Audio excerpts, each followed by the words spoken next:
मरचू जंगल से लकड़ियां काटकर बाजार में बेचने गया, लेकिन उसे लकड़ियों के अच्छे दाम नहीं मिले।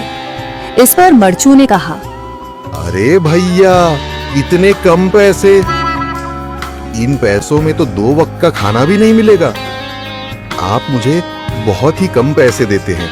मैं इतनी मेहनत से लकड़ियां काट कर आता हूँ, लेकिन उनके पैसे मुझे बहुत कम मिलते हैं। भैया, तुम्हारी लकड़ियां होती ही इतनी कमज़ोर हैं कि मैं इससे ज़्यादा पैसे नहीं दे सकता।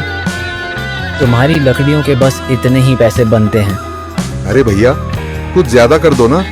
वो क्या है ना कि इन पैसों का तो कुछ भी नहीं आता। मैं अपनी जिंदगी कैसे गुजारूंगा। भैया, तुम जाकर अच्छी लकड़ियां लाओ, तभी इन लकड़ियों का अच्छा दाम मिल पाएगा, वरना इन लकड़ियों का तो यही दाम है। ये सुनकर मरचू बहुत ज्यादा परेशान हो गया और पैसे लेकर किराने की दुकान से सामान खरीदकर घर आ गया। घर पहुंचते ही मरचू की पत्नी सीता ने कहा, जी, सामान ले आए आप? हाँ जी, सामान ले आया हूँ। सीता के चेहरे पर खुशी छा जाती है, लेकिन जब उसने सामान देखा, जी, इसमें तो बहुत थोड़ा सामान है। हाँ सीता, मुझे पता है कि यह सामान बहुत थोड़ा है, लेकिन मैं क्या करूं? मेरे पास जितने पैसे थे, मैं उतने का ही सामान लेकर आ गया हूँ। इस तरह हमारा गुजारा कैसे हो पाएगा जी? आपको तो पता ही है कि हम कितनी मुश्किलों से गुजारा करते हैं। हाँ हाँ, मुझे पता है, लेकिन मैं कर भी क्या सकता हूँ? मेरे पास इतने पैसे ही नहीं कि हम एक अच्छी जिंदगी गुजार सकें। इतनी मेहनत कर रहा हूँ, लेकिन फिर भी मेहनत का फल नहीं मिल रहा। इतनी मेहनत से अच्छी लकड़ी काट कर आता हूँ, लेकिन मुनासिब दाम नहीं मिलता। मैं तो बहुत परेशान हूँ। क्या करूँ? कहाँ जाऊँ? अरे जी, आप परेशान न हो, आप कोई और काम देख लें। मैंने कई बार काम तलाशने की कोशिश की, पर किसी ने भी मुझे काम नहीं दिया। ये सुनकर सीता भी काफी ज्यादा परेशान हो गई। मरचू से सीता की परेशानी नहीं देखी गई। उसने अपनी पत्नी सीता से कहा, मैं फिर से जंगल की ओर जा रहा हूँ। अरे जी, अभी मत जाइए ना, वैसे भी शाम हो रही है। आप कल चले जाइएगा, अभी मत जाइए। ठीक है, अगर तुम रोक रही हो तो मैं नहीं जाता। मैं कल चला जाऊंगा। इसके बाद मरचू गांव में घूमने के लिए चला गया। तभी उसे एक आदमी मिला और उसने कहा, कहाँ जा रहे हो भैया? और सुनाओ, क्या हाल चाल है? जिंदगी कैसे गुजर रही है?